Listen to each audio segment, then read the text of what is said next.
multiplied by 4. Respiratory rate should be between 14 to 20 breaths per minute. I'm looking at the neck, seeing if there's any retractions or any use of accessory muscles. I'm feeling at the clavicle and the sternal notch, and I'm feeling the trachea to see make sure it's midline. I'm noting the lips and the mouth, and I'm also noting the fingers, the fingernails, the toenails. I'm checking for any clubbing, cyanosis. I would check the capillary refill, which should be 2 to 3 seconds on each finger. And with the lips, I'm looking for any pallor or any cyanosis as well. And I'm noting the rate, the rhythm, the effort, the depth of her respirations. I'm comparing the anterior transverse diameter to the AP, anterior posterior diameter, which should be smaller than the anterior diameter. If it was a patient with COPD, etc., then their AP diameter might be larger. Then I would go to the posterior chest. I would ask the patient to please cross their arms like this, and what this does is opens up the lung field so it's easier to examine. First I inspect. I'm looking for any rashes, lesions, sores, any deformities, any depressions. Then I'm palpating with my hands. I'm feeling for any abnormalities, any tenderness, any masses. I'm checking thoracic expansion. I feel the tip of the scapula, which is T7. So I walk over and I feel the spinous process and count down 3. So T8, T9, and T10. Place both thumbs there. Have the patient take a deep breath in and out, please, through your mouth.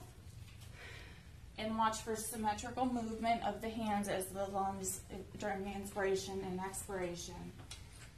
Then I would check for tactile fremitus. Go ahead and say 99, please. 99.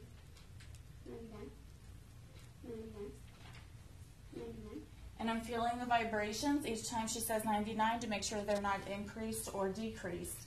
Then I would percuss. I'm using the ladder pattern. There's a mapping on the back of your checklist, the different locations.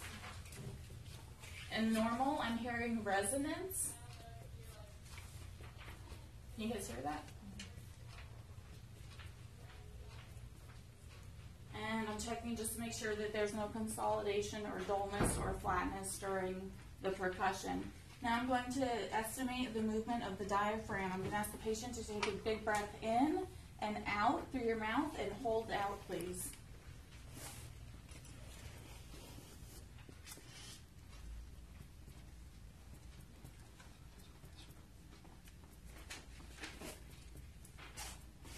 So I hear from resonance to dullness. Do you mind if I mark on your back? Mm-mm.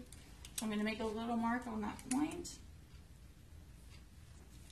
Okay, and now I'm going to ask the patient to take a big breath in and hold it, please.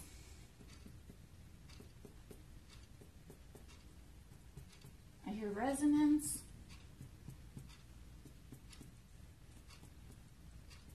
To dullness.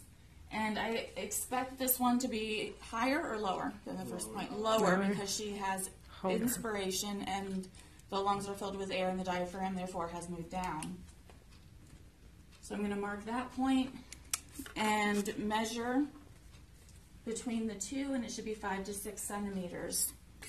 For the diaphragmatic excursion, I would repeat the same thing on the opposite side. Then I'm going to auscultate using my diaphragm. Every time you feel my stethoscope, please breathe in and out through your mouth deeply.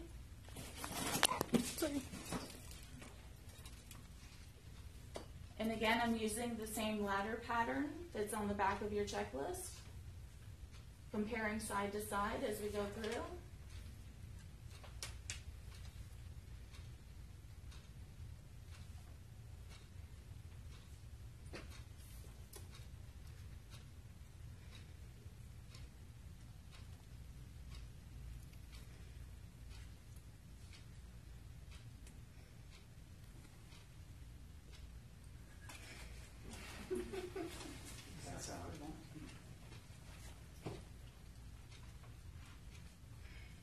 Okay, and normally I should hear bronchial, vesicular, or bronchial-vesicular sounds. I'm making sure that there's no adventitious or abnormal sounds such as rales, wheezing, bronchi, or crackles. If I did hear, for example, bronchi in the right upper lobe, I would perform the 3 special tests just in that area. So the right upper lobe, bronchophony, please say 99. 99. And I should hear it distinct, but kind of muffled a little bit. I want to make sure there's no consolidation. If there was, I would hear it a lot louder. Whisper pectoraliqui, please whisper 1, 2, 3. And I should hear it faintly, again, 1, 2, 3. Which I do. If it sounds louder while she's whispering, then that's another positive sign for consolidation. With egophony, I'm going to ask her to say E, please. E.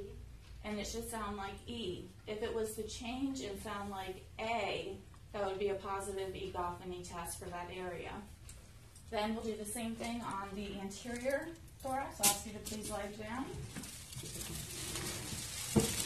And arms at the side. And I'm inspecting, I'm looking for rashes, lesions, I'm looking at the respiratory rate, the rise and fall of the chest, I'm looking for any depressions or rashes. I'm palpating. If you have a female patient, you can say you would just gently displace the breast to the lateral side. Feeling for any depressions, any tenderness. I'm going to check the thoracic expansion on the front using the coastal angle. So I would place my thumbs parallel and have the patient take a big breath in and out through your mouth. And watch the hands as they symmetrically move up and down during inspiration and expiration. I would then do tactile fromatus on the anterior chest. Please say 99 when you feel the ulnar surface of my hands. 99. 99. 99. 99. Okay, again, feeling for vibrations. Then I would percuss, and I'm starting above the clavicle.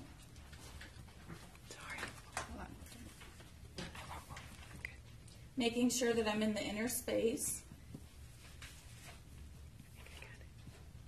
And I should hear resonance. That's normal.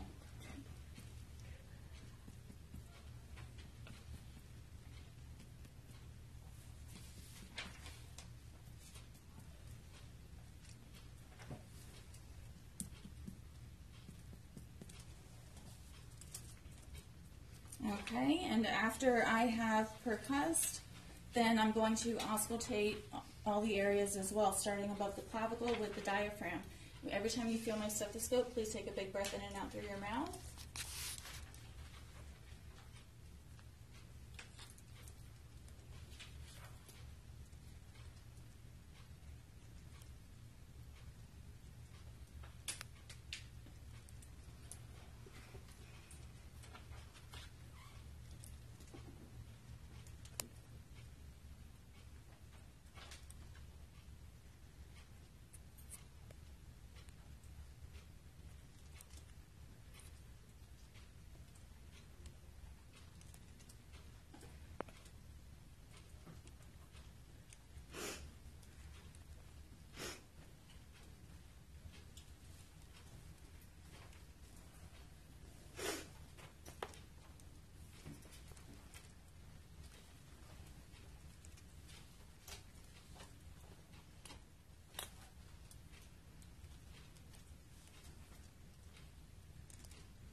Okay, and again, I'm noting the rate, the rhythm, the depth, the effort of each respiration, listening for any adventitious sounds such as rales, crackles, bronchi, or wheezing. And if I did hear any, then I would perform the special test again in the area where I heard the abnormal finding. Any questions?